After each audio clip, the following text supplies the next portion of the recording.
Hola, bienvenidos y bienvenidas a la clase número 6 de este curso de Química General 1.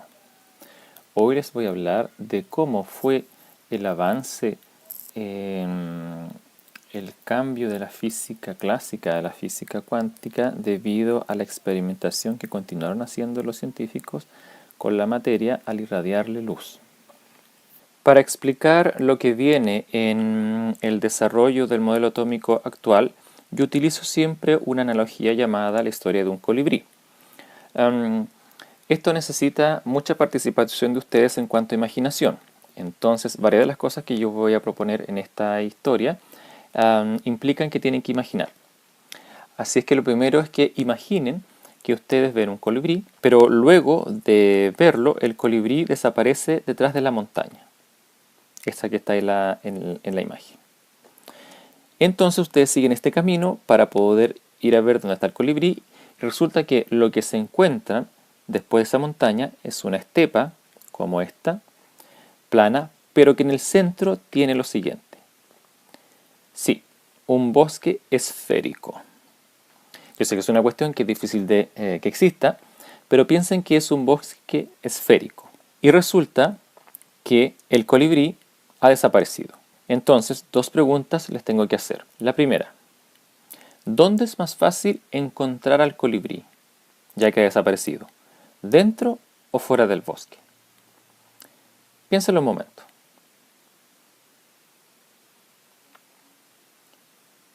Y la segunda pregunta que les quiero hacer es, ¿dónde es más fácil ver al colibrí? ¿Dentro o fuera del bosque? Piensa un momento también.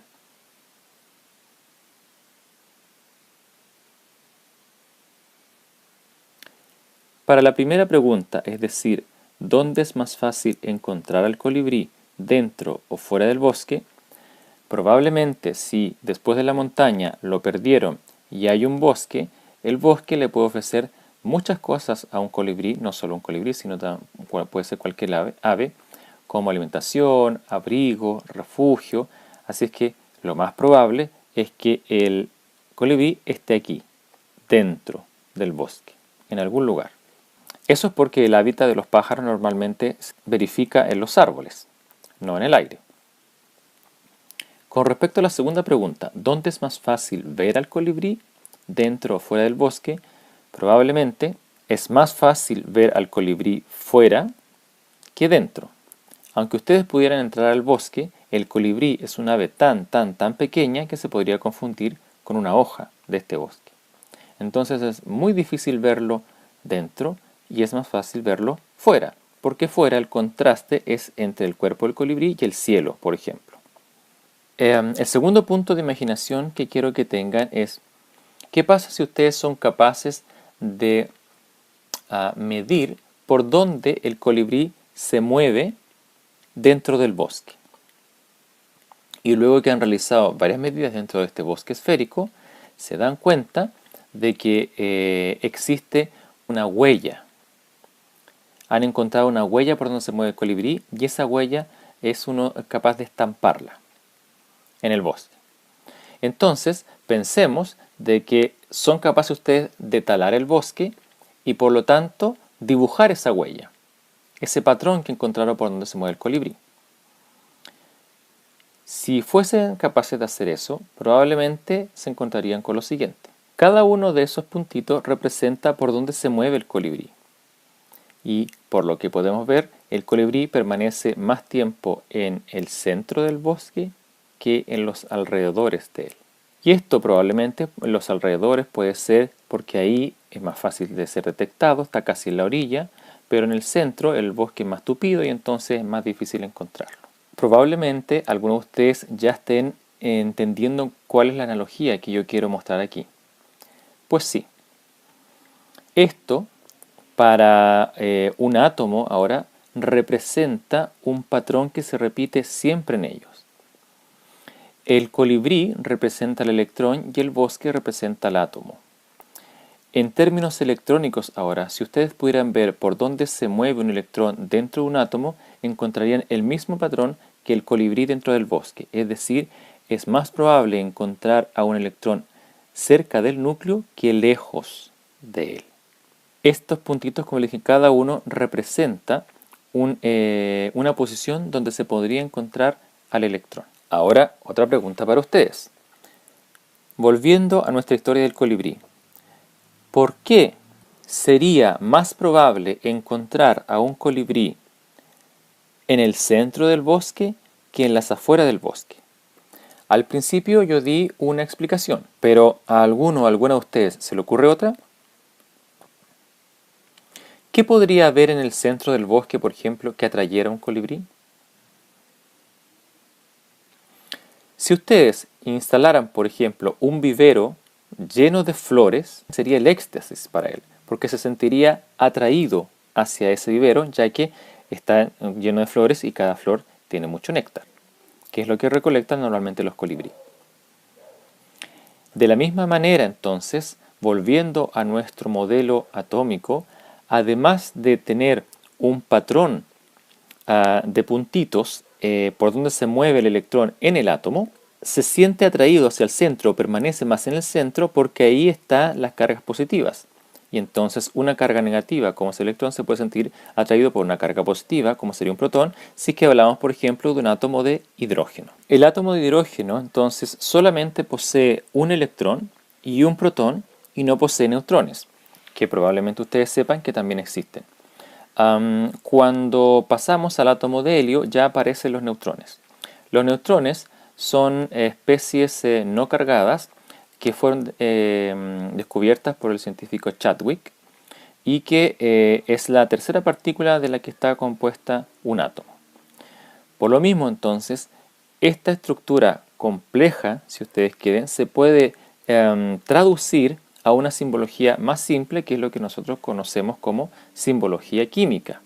Y por lo tanto, representar el elemento en cuestión con una letra, en este caso sería el uranio, al que llamamos símbolo atómico, con un número superior que denominamos masa atómica, de la cual vamos a estar hablando más adelante, pero que indica la suma de los neutrones más los protones que posee ese átomo, y además un número inferior, el cual representa el número de protones que posee ese átomo y al cual denominamos número atómico, del cual también estaremos hablando más adelante.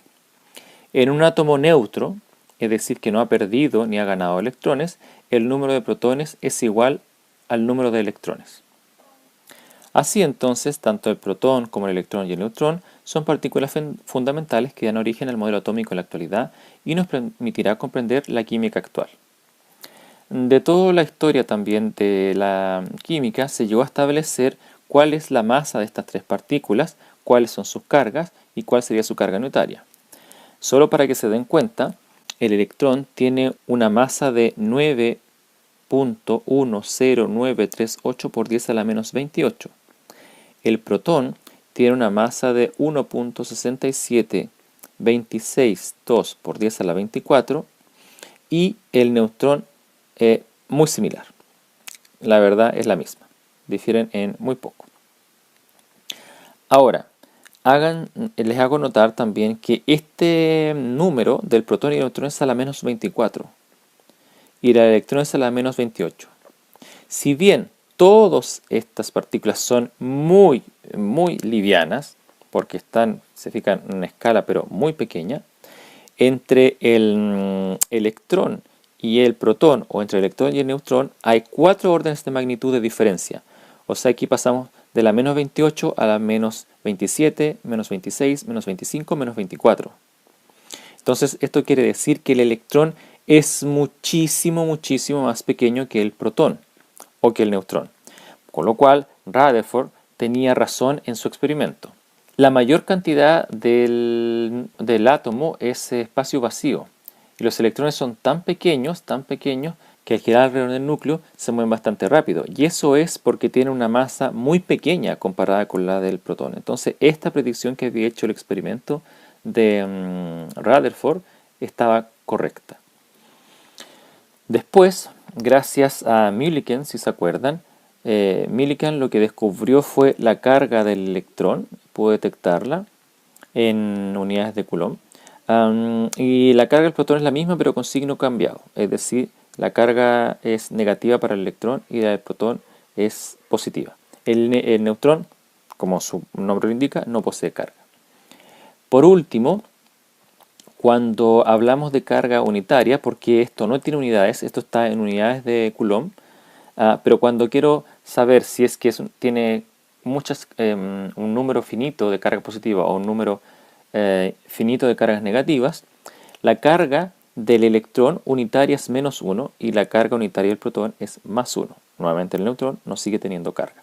Por lo tanto, uno puede tener, dependiendo del átomo, muchas cargas negativas o pocas cargas negativas, y muchas cargas positivas o pocas cargas positivas. En este caso, por ejemplo, esto podría representar a un átomo de hidrógeno, porque un átomo de hidrógeno tiene un protón, entonces tendría una carga positiva, y un electrón, entonces tendría una carga negativa. Como no tiene neutrones, su carga en el neutrón es 0. Volviendo a nuestra analogía del colibrí en el bosque, otra pregunta para ustedes. ¿Cómo podrían estar seguros de que el pájaro está en el bosque si no pueden verlo? Piensen un momento.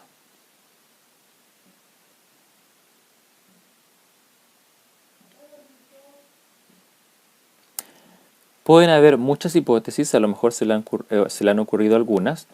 Cuando llego a esta pregunta, los estudiantes, algunos me dicen que no se puede, porque el bosque es muy tupido, no se puede ver, y aunque entraran dentro de él, sigue siendo tupido, por lo tanto no lo pueden ver. Otros me dicen que se podría escuchar, es decir, si yo pongo oído, a lo mejor el movimiento que hace el colibrí entre las ramas me podría llevar hacia donde está él. Y otros me dicen de que podrían perturbarlo, molestarlo, empezar a mover las ramas para saber dónde está. Tomándome entonces de esa última idea, lo que a mí se me ocurre es una cuestión que se hace normalmente en el campo.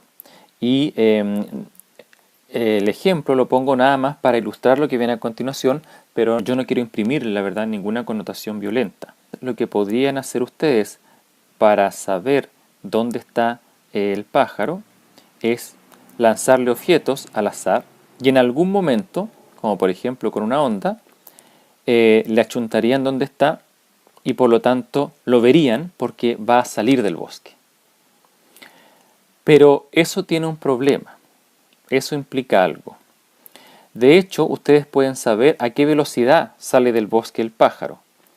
Pero si tiraron la onda sin saber en dónde pegó, nunca van a saber dónde el colibrí estuvo. Esto que les estoy explicando entonces con la analogía, pasa lo mismo para el electrón. Un electrón puede estar en cualquiera de estas posiciones.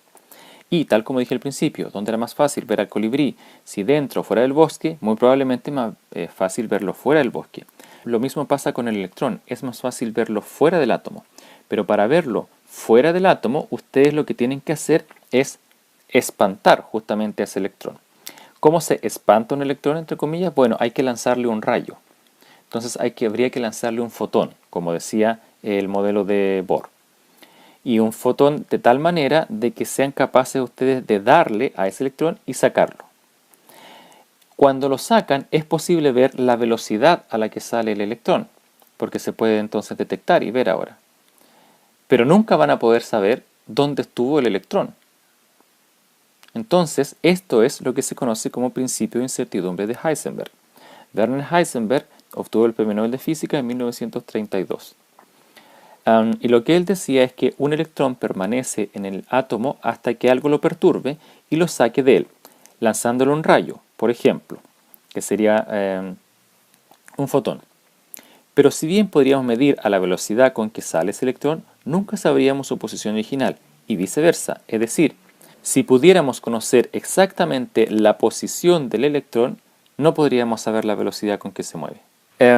Esto, digamos, es una cosa muy importante que Heisenberg propuso en 1927, y hasta aquí entonces el modelo del electrón está comenzando a cambiar demasiado respecto a lo que proponía Bohr. Una reflexión dentro de la historia y también una pregunta dentro de la misma. Si se instala un vivero en el centro, puede ocurrir que más colibríes vengan a vivir, porque se van a sentir atraídos por el néctar. Así es posible que un bosque no sea suficiente para estas aves, que son muy celosas de su territorio. Los colibríes probablemente no tienen ese comportamiento, pero yo en esta historia estoy introduciendo de que son celosos del territorio, entonces si llegan más aves, no van a dejar que vivan en el mismo lugar. ¿Qué habría que hacer entonces? Bueno, habría que ponerlos en un nuevo bosque. Pero al cabo de un tiempo se vería que estas aves se mueven por lugares distintos. Entonces, estas aves tienen un nuevo comportamiento y si ustedes fuesen capaces de detectar por dónde se mueven esos colibríes y ahora talaran nuevamente la forma que dejan por donde pasaron con sus movimientos, ya no verían una esfera en ese bosque. Lo que verían sería lo siguiente: un bosque con esa forma. Probablemente ya se están dando cuenta hacia dónde los quiero llevar.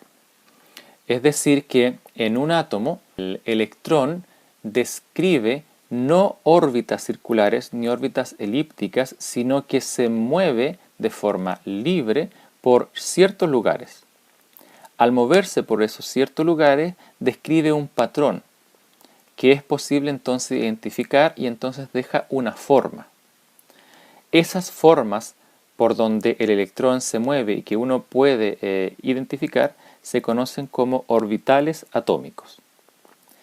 Y entonces, en este caso, el orbital que yo he dibujado es uno de estos, cualquiera de esos dos que están en el eje horizontal, pero ya habíamos conocido el primer orbital cuando el bosque era esférico. Entonces, hay orbitales de tipo esférico, que son los que estoy mostrando aquí, y estos se conocen como S. Hay orbitales de tipo, serían estos como porotos, opuestos, no sé, probablemente se pueden llamar así. En el eje Z, en el eje X y en el eje Y. Y hay otros que son más complicados que tienen esta forma y son los orbitales D. Y hay unos muchísimos más complicados que podríamos encontrar por donde se mueve el electrón y son los orbitales F. Ahora, la forma de ellos depende de algo, pero antes de ver eso, es importante saber que siempre de los S hay un solo tipo de orbital, pero en cambio los P son tres tipos. Los T hay 1, 2, 3, 4, 5 y los F hay 1, 2, 3, 4, 5, 6, 7. Sin importar si son de P en ese eje, en ese o en este, o con esa forma, en ese eje, con esa forma, en ese eje, etc. O los F con esas distintas formas y en los distintos ejes, estos tres orbitales se les denomina degenerados, así como a estos 5, así como a estos 7. ¿Qué implica eso? Implica entonces que, no importando la orientación, estos tres orbitales tienen la misma energía. Por lo tanto, un electrón podría venir, o un colibrí, si ustedes quieren, podría venir a habitar este bosque, o ese bosque, o ese bosque. Puede elegir cualquiera de los tres. No tiene por qué entrar en un orden preferencial. Pasa lo mismo entonces para esto y pasa lo mismo entonces para esto. Todos son de la misma energía, por lo tanto ese electrón puede preferir cualquiera de estos orbitales en los cuales vivir, entre comillas. Otra cosa importante que quiero hacer notar es que en los orbitales S, por ejemplo, a medida que crece el orbital, es decir, pasamos a niveles superiores, que ya vamos a ver, aparece lo que se conoce como nodo. Es decir, este orbital S, 1S, es lleno, completo. No tiene ningún lugar vacío, pero en el caso del orbital 2S sí tiene un nodo, y cuando pasamos a un orbital 3S tiene 1, 2 nodos. Es decir, en esos lugares no se va a encontrar al electrón. Es imposible. ¿Por qué? Porque ahí hay nada. Pasa lo mismo aquí. Aquí hay un nodo, si pueden fijar. En estos también hay nodos entre medios. Aquí, por ejemplo, es muy curioso porque el electrón puede estar aquí, pero luego puede estar aquí. Pero si ahí hay nada, entonces, ¿dónde va a querer estar el electrón? Y el caso más complicado son estos que están acá. ¿Qué es lo que estoy tratando de decir con esto? Bueno, que si tomo el orbital 2S, por ejemplo, ustedes podrían ver que en un momento el electrón puede estar aquí, en el centro, he puesto el colibrí, pero luego este colibrí podría estar acá. ¿Cómo es que el colibrí ha pasado de aquí a acá? Si aquí hay lo que se denomina en este círculo negro un nodo, es decir, donde hay nada, ¿cómo es posible entonces que algo que tiene materia pase por aquí si esta parte no es con materia, no existe la materia aquí, es un lugar donde no se puede habitar y entonces aparezca acá el colibrí? ¿Cómo es posible esa transición? A lo mejor, analógicamente, podríamos pensar que hay un túnel por debajo de la Tierra, pero todas esas suposiciones, la verdad, son rebuscadas a lo mejor para la historia.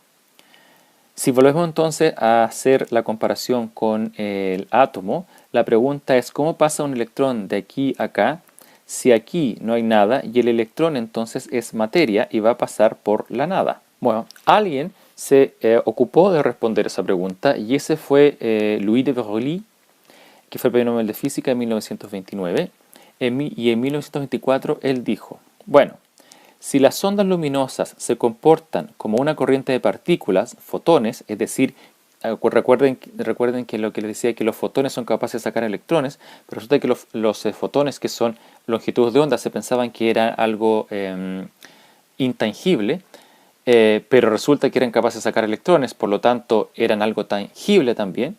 Bueno, dijo él, si los fotones pueden ser algo tangible, quizás los electrones tienen propiedades ondulatorias, es decir, que se pueden convertir en algo intangible. Entonces, sería fácil para un electrón ser materia, luego ser onda y luego volver a ser materia. Esto es lo que se conoce como la dualidad partícula-onda y fue enunciada por de Broglie.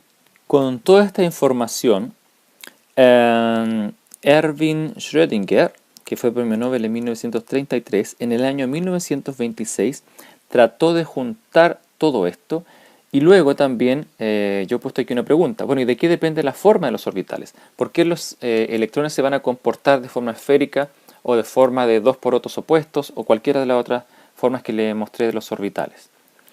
¿Qué es lo que hizo Schrödinger? Propuso una ecuación que contiene tantos términos ondulatorios como de partículas. Es decir, usó el postulado de Broglie, que de hecho es una ecuación, y la introdujo en la ecuación que se conocía para ese momento para las ondas electromagnéticas. Las ondas electromagnéticas se venían conociendo hace mucho tiempo, es decir, cómo se comportaba una onda clásica, y se conocía lo que se denomina una subfunción, cómo se comportaba esa función. Pero ¿qué es lo que hizo Schrödinger? Él resolvió la ecuación para esas ondas electromagnéticas a las que denominó funciones de ondas, pero utilizando estos términos ondulatorios y de partículas. Y esas funciones de ondas le corresponde a la forma de los orbitales atómicos.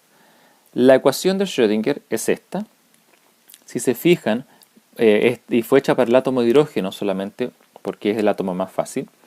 Lo que trata de proponer, la que llegó, mejor dicho, Schrödinger, después de haber manipulado las ecuaciones de las funciones de ondas electromagnéticas con la dualidad partícula-onda de Broglie, fue que si uno operaba, esto se le conoce como un operador, es más complicada la función, aquí es simplificada, pero si esta es una función matemática, la aplica sobre la función de la onda, esta, ¿sí? Entonces obtiene como resultado la energía de esa función, pero además vuelve a obtener la función de onda.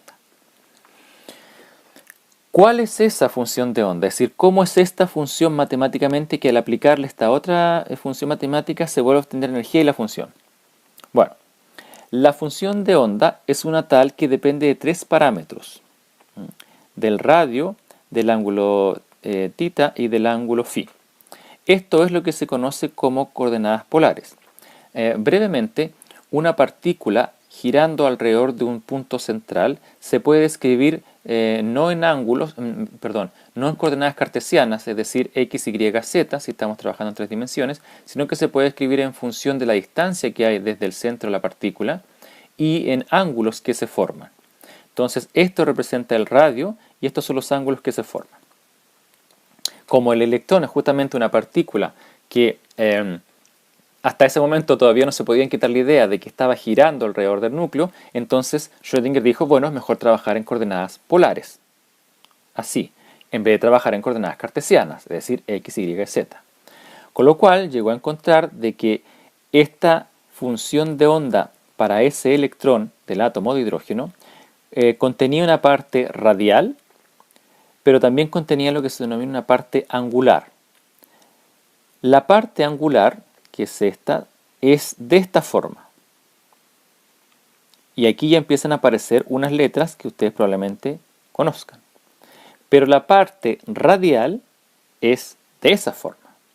O sea, es una ecuación bastante complicada. Y aquí empiezan a aparecer letras que probablemente ustedes conozcan. De hecho, Schrödinger introduce la distancia radial al primer nivel energético del átomo de Bohr. Y estas letritas entonces que están aquí son lo que se conocen como los números cuánticos. Entonces, ¿de qué depende la forma del orbital?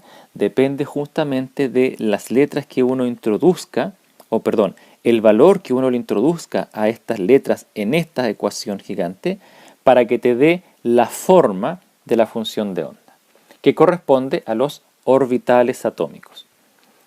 Entonces, estas son todas suposiciones matemáticas, que fue lo que hizo Schrödinger porque era un físico teórico y con lo tanto llegó a obtener que si uno es capaz de proponer la forma de los orbitales por donde se mueve un electrón, entonces no se puede hablar de una posición fija del electrón ni decir que están girando alrededor del núcleo. Entonces con esto se echa abajo el modelo de Bohr y el modelo de Rutherford. Y dado el principio de incertidumbre de Heisenberg, solo se puede hablar entonces ahora de la probabilidad de encontrar al electrón en algún lugar. Es decir, seguro que el electrón está dentro del átomo. ¿Dónde es más probable encontrar al electrón? Probablemente sea cerca del núcleo, porque se siente atraído por la carga positiva. Pero en qué parte cerca del núcleo no tenemos idea. De modo que el electrón puede moverse ahora libremente y describir la forma de una esfera, que sería un orbital 1s, o la forma de estos dos porotos opuestos, como le dije yo, que serían los orbitales p, o las otras formas que le mostré de los orbitales d y f. Entonces, esto fue lo que propuso Schrödinger y entonces al final el modelo que tenemos de átomo es este. Es un modelo mecano cuántico. Ahora que ya conocemos el modelo atómico actual, que es el que les mostré al principio, o sea, un bosque, si ustedes se lo imaginan, esférico, donde se tala por donde se ha movido el colibrí, o esas formas que tienen los orbitales P o los orbitales D. Me gustaría que hicieran el esfuerzo de, si es que lo tienen, porque puede que no, pero de quitarse de la cabeza el modelo de átomo de los electrones girando en órbitas elípticas alrededor del núcleo. Ese modelo atómico ya está obsoleto y está errado. No puede ser así. El modelo correcto es el modelo que les acabo de presentar. Dicho esto, entonces, vamos a analizar un poco de qué se tratan esto de los números cuánticos que aparecen aquí y que son los que, dependiendo del valor que tengan, le dan la forma al orbital. Y esos números cuánticos son el n, el l, el m sub l y el m sub s. Lo vamos a conocer por orden. Primero el número cuántico principal, que es n. ¿Qué es lo que da cuenta esto? Da cuenta de la distancia del electrón al núcleo. Es decir, mientras más grande sea este número cuántico, quiere decir entonces que más grande es el orbital en cuestión. Si nos vamos al modelo atómico de Bohr, todavía aquí se preserva el principio de que el átomo está cuantizado, es decir, se pueden ir de niveles, de 1 a 2 y a 3 y a 4 al infinito, pero no se puede ir de valor entre medios de 1 a 2. Entonces, aquí se preserva el principio de la cuantización de la energía y la cuantización de los niveles energéticos. Para el orbital S, por ejemplo, un n igual 1 tendría este tamaño, un n igual 2 tendría este tamaño, un n igual 3 tendría este tamaño, entendiendo siempre que en el centro está el núcleo. El número L también se conoce como número cuántico azimutal y expresa el momento angular del orbital, que era lo que yo hablaba un poco antes. Pero para nosotros lo que más nos interesa en este curso es que determina la forma del espacio que ocupa el electrón. Eso es muy importante, ¿ya? Porque si el nivel es igual a 1, yo solamente puedo tener un tipo de orbital. Entonces, en el nivel 1 solo cabe un tipo de orbital. Por lo tanto, L toma el valor igual a 0. ¿A quién le corresponde el 0? Bueno, le corresponde al orbital S. En el nivel 2, que está aquí, puede haber tanto un orbital S como otro tipo de orbital, que es el orbital P. Entonces, cuando al L igual 1 le corresponde el valor P. En el nivel 3 ya pueden haber tres tipos de orbitales. Pueden haber los S, los P o los D. Y ya en el nivel 4 pueden haber orbitales S, P, D y F. Las letras S, P, D y F vienen, digamos, de nombres que corresponden a las líneas espectrales que dibujan esos orbitales cuando se miden. Pero no es una cosa que vamos a entrar aquí en detalle, solo para que sepan, S significa sharp, P significa principal, D significa diffuse y F fundamental. Entonces, ya tenemos dos números cuánticos que es importante memorizarlos. El número cuántico principal, que da cuenta de la distancia del electrón al núcleo. Vamos aumentando entonces en tamaño. Y el número cuántico azimutal, L, que determina la forma del espacio que ocupa el electrón. Entonces, yo voy a poder decir que en el nivel 2, perdón, puede haber orbitales S, ya conocemos la forma del orbital S, pero también podría haber orbitales P, y ya conocemos también la forma de los orbitales P. El tercer número cuántico es el magnético, denominado m sub L, y este indica la orientación del orbital en el espacio. Si pensamos en el orbital S, por ejemplo, la orientación que tiene una esfera es la misma para todos lados, porque es simétrica. Pero es distinto si pensamos en un orbital P, porque los orbitales P, como yo les dije, son dos porotos puestos opuestamente, podrían estar en el eje X, en el eje Y o en el eje Z. De modo que, para un valor de tipo L, m sub L podría tomar valores de tipo menos L, pasando por 0 hasta llegar a más L. Por ejemplo, si L es igual a 0, bueno, no tenemos orbitales de otro tipo que no sea S, y el S es una esfera, así que ahí no cuenta. Pero si L es igual a 1, quiere decir entonces que estamos en un orbital de tipo P. Y si L es igual a 1, entonces este tomaría el valor de menos 1, luego 0 y luego más 1. Eso implica entonces que hay tres orbitales tipo P. Y estos son los orbitales PX, PY y PZ, que podrían ser también PZ, PX, PY. Esto es indistinguible por lo que le decía antes. No puedo decir que este es el valor de X, este es el valor de Y y este es el valor de Z, o que a Z le corresponde, a X le corresponde este número, a P le corresponde este y a Z le corresponde este, porque como los orbitales son degenerados, tienen la misma energía. Entonces, pensemos siempre que son tres orbitales P, no pensemos en la orientación. Son tres orbitales P y entonces esos son los valores que tiene cualquiera de ellos. Si vamos al nivel 2, si vamos al número cuántico ahora cuando L es igual a 2, quiere decir entonces que ese es un orbital de tipo D.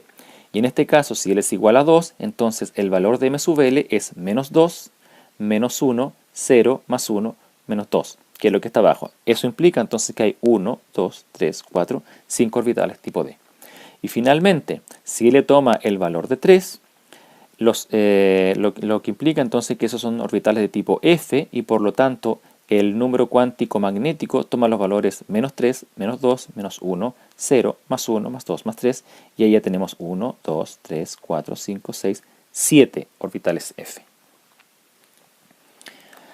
Posteriormente se introdujo un último número cuántico, pero que no aparece en la ecuación original de Schrödinger, sino porque se obtuvo de un experimento. Y luego también hay una regla que es muy decidora, la verdad, de por qué se necesita un cuarto número cuántico. Lo voy a presentar ahora y lo voy a explicar más adelante. El número cuántico de spin del electrón, denominado con la letra m sub s. Este indica el giro del electrón. Para el electrón se le puede asignar un valor de giro de más un medio o menos un medio. ¿Qué implica esto? Implica entonces que si un electrón gira de una forma, y esto ya se conocía para las cargas, para los campos magnéticos y eléctricos, si uno tiene un campo magnético, vamos a pensar a ver si podemos hacer el ejercicio mental en una bobina. No sé si conocen las bobinas, pero son estos cilindros que están enrollados con mucho alambre, pensemos en alambre de cobre. Bueno, si ustedes hacen pasar una corriente eléctrica por ese alambre, los electrones van a entrar hacia el rollo de alambre y después van a salir por el otro extremo. Bueno, perpendicularmente, es decir, por dentro de ese tubo y saliendo hacia afuera, se produce un campo magnético. Entonces lo que ocurre es que si el electrón gira, implica entonces que perpendicularmente está produciendo un campo magnético, que es lo que está mostrado aquí, que en este caso lo están orientando de sur a norte, para tener una referencia.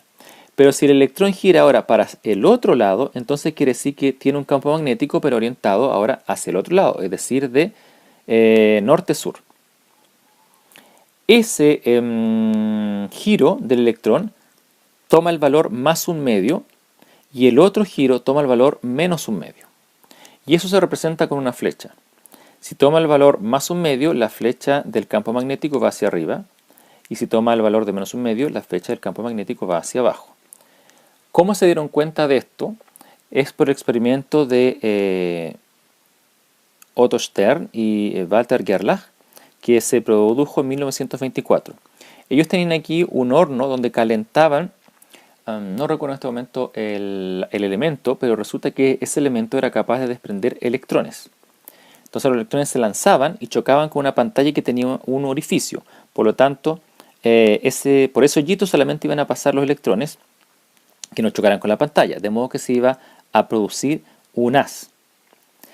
Y ese haz se hacía pasar por un magneto, así por un imán. Lo hacían pasar por un imán. Los imanes tienen campos magnéticos, entonces pueden atraer o repeler cosas. De modo que si el electrón no girara, no produciría un campo magnético, no se orientaría de norte-sur o sur-norte, por lo tanto debería pasar recto y chocar en esta pantalla que lo detectaba. Ya ustedes conocieron las pantallas de detección de otros experimentos. Bueno, aquí pasa lo mismo. Pero resulta que no se encontraron eso. Estos científicos encontraban que se escindía el rayo y chocaba en dos puntos distintos.